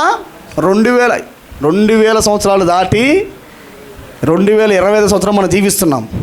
ఇది మీరు చూస్తుంది అది మీ ఆర్డర్ ప్రకారం, కానీ బిబ్లికల్ ఆర్డర్ అది కాదు. ఎందుకంటే అన్యుల కాలం ఎప్పటి నుంచి ప్రారంభించబడిందంటే 53 నుంచి.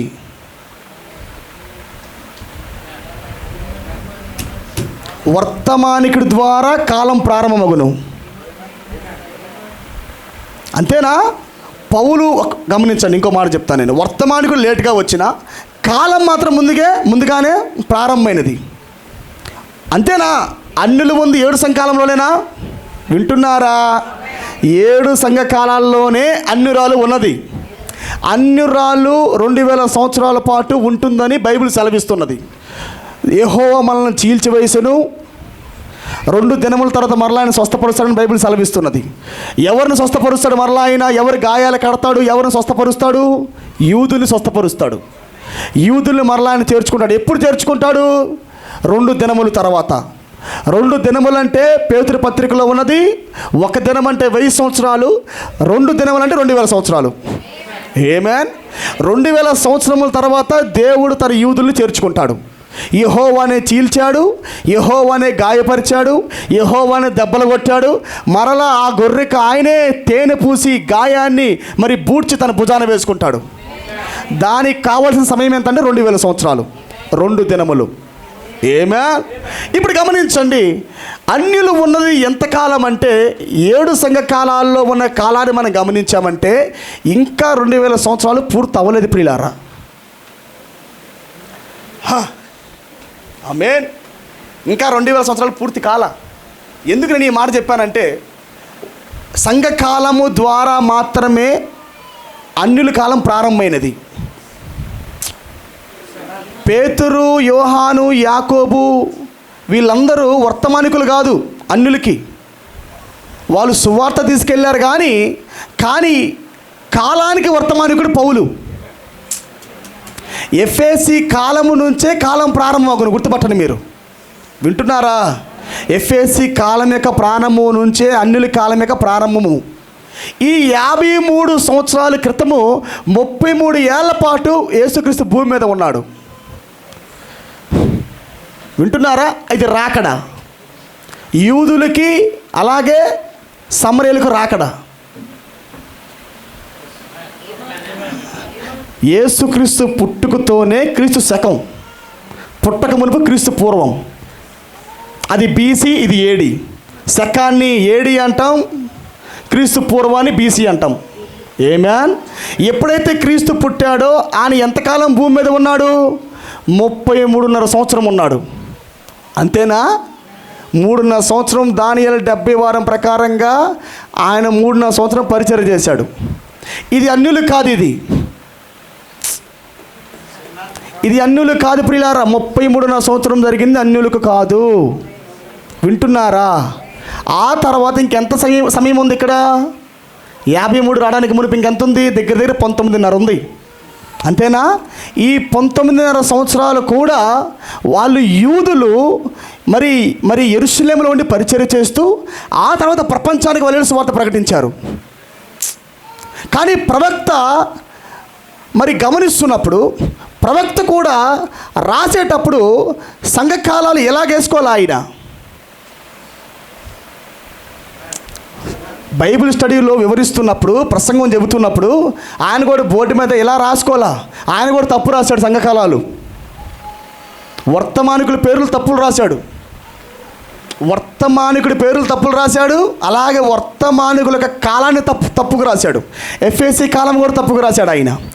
ఆ సమయాలలో ప్రవక్త రాస్తూ ఉండగానే సడన్గా ఒక దేవుని ఆత్మ, దేవుని దూత ఆ క్యాంపస్లోకి వచ్చి స్టాప్ యువర్ రైటింగ్ అంది. బ్రదర్ బ్యారం, నువ్వు రాస్తున్న రాత రాంగ్ అంది.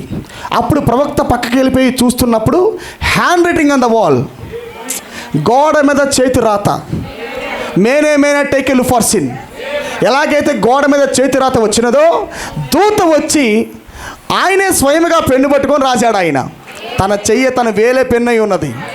ఆయన రాసినప్పుడు ఈ 53 బ్రదర్ బ్యానం రాసింది కాదు. ఇది బ్రదర్ బ్యానం ప్రత్యక్ష లేదా విషయంలో వింటున్నారా మీరు? సంఘకాలాలు రాసింది బ్రదర్ బ్యానం కాదు, రాసింది ఏంజల్. అందరూ చూస్తూ ఉండగానే ఆ బోర్డు మీద చేతి రాతతో దూత రాసింది వచ్చి కాలాన్ని, వర్తమానికుడి పేరుని ఎఫెసీ పౌలు, స్పుర్ణ, మార్టిన్, కొలంబా. గమనించండి, అలాగా ఎఫెసీ, స్పుర్ణ, పెర్గమ, తుయితేరా, సార్దిస్, ఫిలదెల్ఫియా, లవోదికి అని దూత దాని యొక్క కాలాలు రాసుకుంటూ వెళ్ళి కింద వర్తమానికుల పేర్లు రాసింది. గమనిస్తున్నారా? ఇప్పుడు దూత రాసిన బిబ్లికల్ లాంగ్వేజ్ ఏంటంటే, నెంబరింగ్ ఏంటంటే 53వ సంవత్సరం నాడు వధువు పుట్టింది, సంఘము ప్రారంభించబడినది. వినాలి మీరు. ఇప్పుడు ఒకసారి మనం గమనిద్దాం. 2025 మైనస్ 53 చెయ్యండి.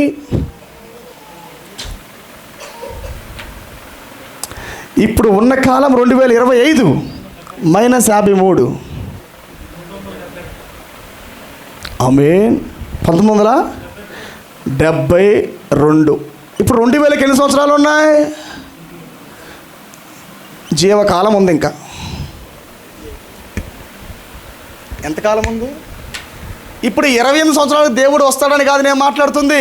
ఆయన రేపే రావచ్చు. 2000 సంవత్సరాలలోపే వచ్చేయాలి ఆయన. వింటున్నారా? 2 దినముల లోపల వచ్చేయాలి. మరలా మీరు టైం పెట్టుకొని ఇంకా ఎంత ఉంది మనకి? 28 సంవత్సరాలు ఉంది అనుకున్నారు. హల్లెలూయా. అలా కాదు ప్రియులారా, ఇటు పక్క ఈ చక్రం తిరుగుతుందంటే ఇటు పక్క వధువు తిరిగిందని అర్థం. ఆమేన్. ఇటు పక్క చక్రం ఇటు తిరిగిందంటే వధువు తిరిగిపోవాలా. వధువు తిరిగింది కాబట్టే దేవుడు ఇక్కడ చక్రాన్ని తిప్పాడు. హల్లెలూయా. ఎప్పుడైతే శిశువు పుడుతున్నాడో క్రూరమృగం స్త్రీ ముందుకెళ్ళింది చంపుదామని. ప్రవక్త అన్నాడు దీన్నే పట్టుకొని ఆయన మొదటి నరకంలోకి వెళ్ళాడు. First exodus. గమనించాలి, 3 నిర్గమాల్లో ఒకటే జరగాలి. 3 నిర్గమాల్లో ఒకటే జరగాలి. యోసేపు నెరగని ఫరో వచ్చాడు, రామసేసు. ప్రవక్త అంటున్నాడు, మోషే ఒక పక్క అరణ్యంలో తర్ఫీదు పొందుతూ ఉంటే ఒక పక్క సాతాను రామసేసుని లేపిందంట. ఆమేన్. అంటే పెర్సిక్యూషన్, ఒక ఒత్తిడి తీసుకొని వస్తేనే వాళ్ళు మొరపెట్టగలరు. ఒక మృగం వచ్చి ఒత్తిడి పెట్టినప్పుడు, యోసేపు ఉన్నప్పుడు యోసేపుతో పాటు ఉన్న ఫరో చాలా మంచివాడు, ఒత్తిడి లేదు. ఈ ఫరో మనకి ఒత్తిడి పెట్టలేదండోయ్. ఇంకా సంఘానికి ఒత్తిడి రాలా, నెక్స్ట్ రాబోతున్నాడు. పెర్సిక్యూషన్ రాబోతున్నది, ఒక ఒత్తిడి రాబోతున్నది. ఎప్పుడైతే ఈ పోపు రంగం మీదకి వస్తాడో రామసేసు, హేరోదు రాజు దుర్మార్గుడు, ఎప్పుడైతే రామసేసు రంగం మీదకి వస్తాడో అప్పుడు సంఘానికి ఒత్తిడి వస్తుంది. వాడు పెట్టాడు ఇజ్రాయెల్ ప్రజల మీద ఒత్తిడి. హల్లెలూయా. ఆ సమయాల్లో దేవుడు మోషేని పైకి లేపాడు. ఎంతమందికి అర్థమవుతున్నది? దేవుడు ఎప్పుడైతే తన సంఘాన్ని ఈ దేశంలో నుంచి వాగ్దాన ప్రకారంగా లాగదామని చూశాడో అప్పుడు తెచ్చాడు రామసేసుని. మీకు అర్థమవ్వాలని నేను కోరుకుంటున్నాను. నేను వాగ్దానం ఒక పక్క నెరవేరబోతుందా? 400 ఏళ్ళు జరిగిపోతున్నాయా? అబ్రాముకు దేవుడిచ్చిన వాగ్దానము ఆ సంవత్సరాలు నెరవేర్పులోకి వచ్చాయి. ఇప్పుడు దేవుడు ఏం చేయాలి? ఒత్తిడి పెట్టాలి. ఎలా ఒత్తిడి పెట్టాలి? అధికార ద్వారా ఒత్తిడి పెట్టాలి. అలాగే మరి ఆ ఫరో రామసేసు అనే ఫరో నుంచి దేవుడు సంఘాన్ని ఒత్తిడి పెట్టాడు. ఎప్పుడైతే సంఘానికి ఒత్తిడి పడిందో వాళ్ళు మొరపెట్టడం ప్రారంభించారు, ప్రభువా విడిపించు ప్రభువా అని. ఆమేన్. గమనించండి, వాళ్ళు ఎప్పుడైతే మొరపెట్టారో అప్పుడు దేవుడు సంఘాన్ని బయటికి లాగాడు, ఒక దేశంలో నుంచి మరో దేశంలోకి. అర్థమవుతుందా? రెండో నిర్గమంలో కూడా ఎప్పుడైతే వాగ్దానం నెరవేరిందో ఆయన స్త్రీ ద్వారా పుడతానని చెప్పాడు. అర్థమైందా? కన్యక గర్భం ధరించి కుమారుని కనును అన్నాడు.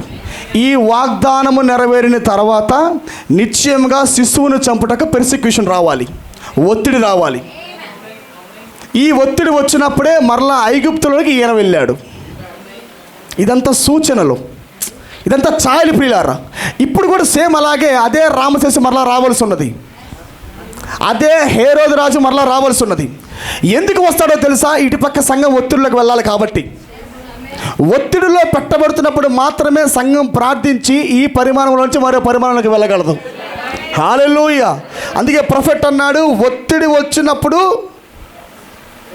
ఇప్పుడు దాకా వధువు దేని కొరకైతే ఎదురు చూసిందో, ప్రభువా మాలో జరగట్లేదు ఏంటి నాయన, ఇంకా శక్తి రాలా ఏంటి, డైనామిక్ ఏది ప్రభువా, ఏది మమ్మీ వాళ్ళు కదలడం లేదేంటి, ఏదో మేము సైలెంట్గానే ఉన్నాము కానీ మాలో శక్తి రావట్లేదు ఏంటి ప్రభువా, ఏది డైనామిక్ ఏది ప్రభు అని సంఘం మొరపెడుతుంది. అండర్ ద ప్రాసిక్యూషన్ ఎప్పుడైతే సంఘము మరి ఫీజులోకి వెళుతుందో, ఒత్తిడిలోకి వెళుతుందో అప్పుడు ప్రవక్త అన్నాడు, వాచ్ ద థ్రాట్ పూల్ అన్నాడు. గమనించారా మీరు? ఇప్పుడు దాకా మీలో ఉన్న భక్తి మొత్తము కూడా పరిపూర్ణమవుతున్నప్పుడు, మెకానిక్స్ పరిపూర్ణమైనప్పుడు డైనామిక్ వస్తుంది. ఖచ్చితంగా డైనామిక్ ఖచ్చితంగా రేపన్నాక రాబోతున్నది. అది ఎప్పుడో కాదు, అది ఇతను వచ్చినప్పుడే. ఈ పోపు వచ్చి చాలా కొద్ది కాలం మాత్రమే ఉంటాడు, కొద్ది కాలం మాత్రమే పరిపాలిస్తాడు. ఈ పరిపాలనలో ప్రపంచం మొత్తం ఒక శిరస్సు కిందకి వెళ్ళిపోయింది. వన్ వరల్డ్ గవర్నమెంట్ వస్తుంది, ఒకే ఆర్డర్ వస్తుంది. ప్రపంచం మొత్తము ఒక ఐడి కార్డ్ని కలిగి ఉండాల్సిందే, ప్రతిమకు మొక్కాల్సిందే. ప్రతిమకు మొక్కపోతే ఆనాడు ఎలాగైతే అగ్నిగుండంలో వేశారో నిశ్చయంగా ఈనాడు కూడా శ్రమ తీసుకొని వస్తారు. ఎవరైతే ఆ ఒత్తిడిని అంగీకరించరో, గమనించండి, ప్రతిమకు మొక్కరో ఖచ్చితంగా వాళ్ళ మీదకి ఒత్తిడి వస్తుంది. కానీ అదే సమయాల్లో దేవుడు సంఘానికి 3 ఈడ్పునిస్తాడు, ఆపరేట్ ద థ్రాట్ పూల్ ఇస్తాడు ఆయన. హల్లెలూయా. మరి ఇప్పుడు దాకా వస్తున్న భక్తి విశ్వాసం పెరుగుతూ ఉండాలి. ఇంకా నేను గమనించి చెప్పి మీరు వింటున్నారా? చర్చ్ మెంబర్స్లో కదలిక ఉండదు, ఎందుకంటే they are not ordained for the throat pool. ఈయన కదిలింది ఆనాడు దేశంలా కాదు, ఇప్పుడు ఆయన సంఘం మొత్తాన్ని లాగాలి కాబట్టి, ఐగుప్తు దేశంలో ఉన్న ఇజ్రాయెల్ ప్రజలు మొత్తాన్ని లాగాలి కాబట్టి దేవుడు ఒత్తిడి పెట్టి అందరిని బయటికి తెచ్చాడు. ఆమేన్. కానీ మీరు గమనించండి, వర్తమానికుడైన మోషే మాత్రం ఒంటరిగా ఒత్తిడి పడుతున్నాడు. He's a part of Christ. వింటున్నారా మీరు? మోషే క్రూరముఖం చేత ఒత్తిడి పెట్టబడ్డాడు. రిడీమర్ చంపడానికి క్రూరముఖం లేసింది అక్కడ.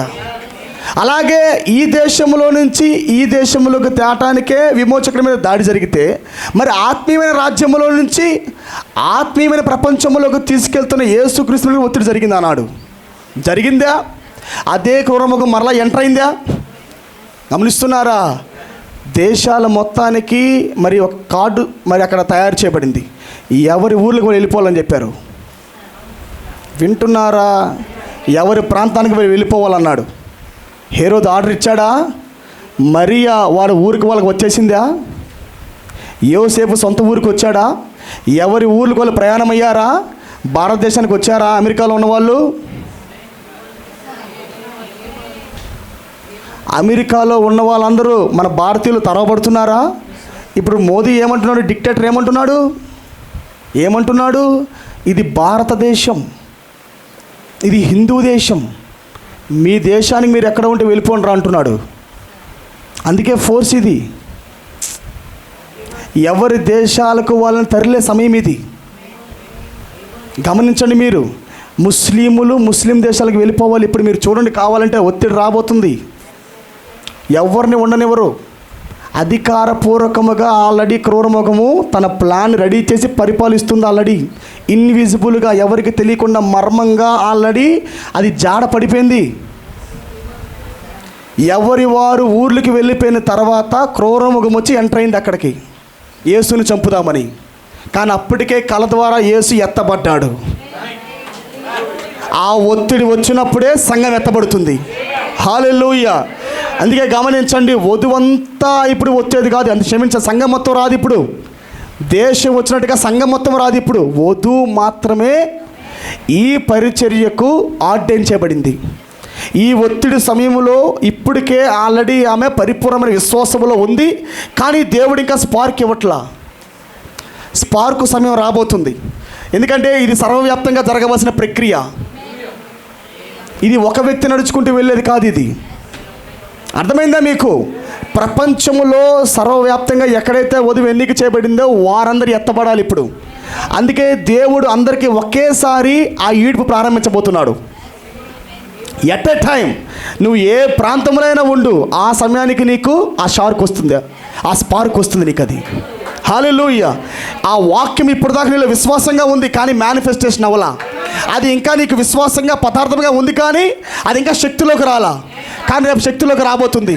నేను మాట్లాడుతుంది చర్చ్ మెంబర్స్ గురించి కాదు, నేను మాట్లాడుతుంది సంఘం గురించి కాదు, నేను మాట్లాడుతుంది వధువు గురించి.